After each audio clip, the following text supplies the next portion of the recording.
Hello and welcome to Real Menopause Talk.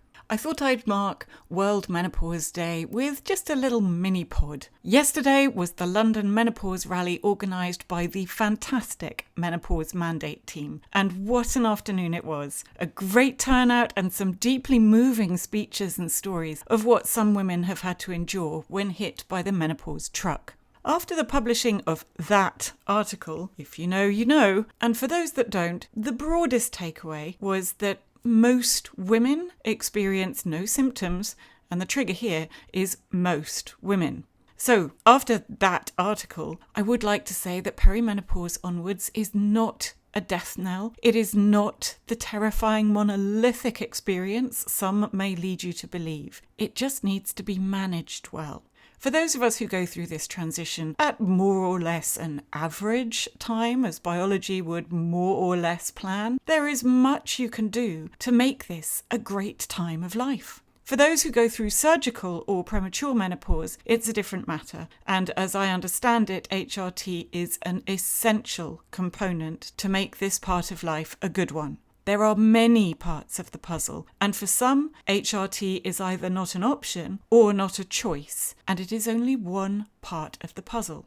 Someone yesterday asked me why I was there at the rally, and was it premature menopause, which got me thinking, why was I there? Well, that was easy. To represent and to build a future where our daughters, when they reach this stage of life, are all well cared for, just as part of the fabric of society. Imagine that. But I'd not told anyone specifically of my perimenopause experience so far because it was unremarkable. It is so similar to many others that it didn't feel as though it warranted attention. Reflecting on this, isn't this what many of us do? We belittle our own experience because it's not as severe or as interesting as others. The fatigue I felt was crippling. Walking up the stairs even was an effort, and we have a fairly standard house. It's not like we live in the West Wing. The depression was overwhelming from time to time, and the anxiety still gets me now, but I'm nervous about being around people I don't know, and I can manage it, whereas previously I would rather hide at home than see my closest friends. I had terrible trouble sleeping, and my libido was through the basement floor. The mental symptoms were, for me, pretty powerful. So is any of this special? No. But is it problematic that I had no idea what was happening to me, that it affected my quality of life and impacted my family and work? I would say yes. And the real trouble is that there are millions of people out there who still know nothing and are unprepared, and that is where the problem starts. So what has worked for me, and how have I sorted myself out?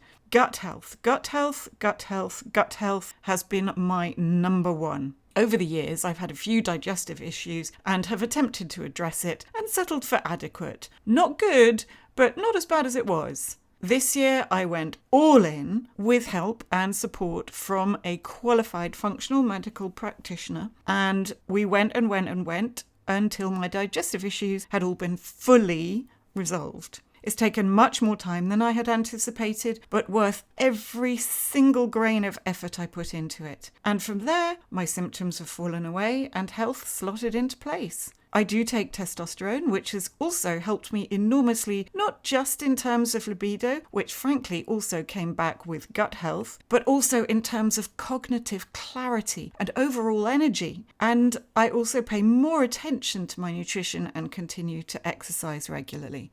Do words still fall out of my head when I'm in conversation? Oh yeah, on a daily basis. But it's not embarrassing, I can own it, and it's pretty short-lived. Nutrition, movement, sleep, stress management, and sexual well-being can all be managed and tweaked to live optimally, not just adequately, but living life to the full. And HRT can fit into how you manage your life, should you be able to take it and should you choose. So what I feel very strongly is the need to educate everyone out there so that there's no fear, no confusion, and there are simple strategies to take on board so that symptoms do not need to become all-consuming. And from education comes choice. There is so much that is so positive that comes from this transition of perimenopause into what Luann Brizendine terms the upgrade And into menopause, there are all kinds of levels of upgrading that we go through. I'm deeply proud to be part of such a supportive and welcoming community. So let's share everything we know and celebrate the brilliance of all of us. And here are a handful of reasons why some of the wonderful women who I met yesterday at the rally chose to attend. And in order, here are comments from Carol Vorderman, Kate Rowe-Ham, Lavina Mehta, Lisa Snowdon, Penny Lancaster, and Victoria Hardy. I thank you all.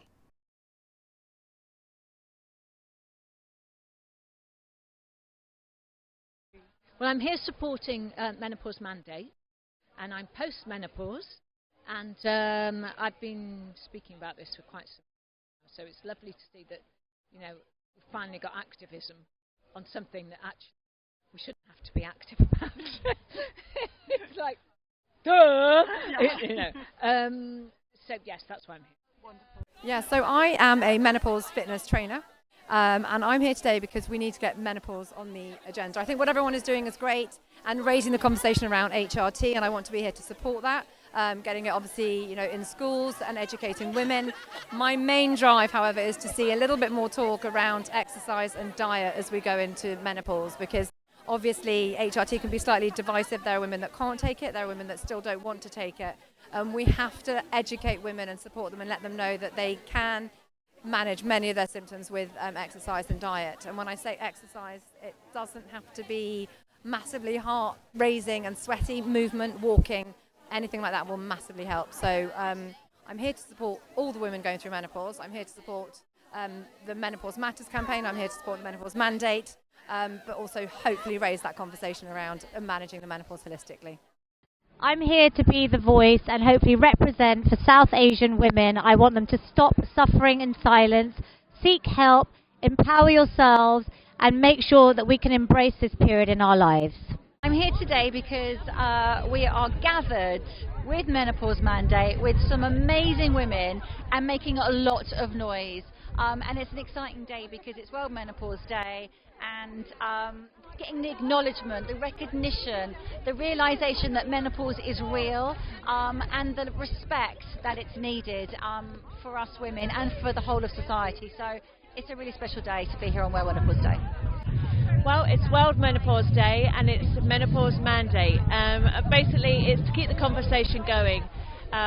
It's not just about women, it's about the other people in our lives that it affects, men and children, because of course it can affect people's relationships, and in the workplace as well. It's important for there to be a safe place to go to talk, to be respected and understood. So the more we talk about it, the more the word will spread, and the more we'll be helped in so many of the side effects that menopause cause. Well, Gen M's all about the power of the collective, because we absolutely believe that you cannot drive real change to change without actually collaboration. And so we're here to represent the brands that were involved with the 70 plus brands, but actually just being around every woman here that's come down to London to actually support the fact that so much more needs to be done about menopause, whether it's government enforcement or actually doing things for the right things. And our brands, we do believe, are doing things not because they're forced to do it, but because it's the right thing to do, and we're here to support those brands be represented here today. So all exciting stuff. So I'm here just really, obviously, as a collective of everybody's voice, and to really raise the voices of those of us also in surgical menopause and POI and premature menopause, that, just to say we're here too, and to fight for our HRT, because it's really important after surgical menopause. And that's it for today. Short and sweet to mark World Menopause Day. Thank you for listening. I look forward to seeing you in the next episode.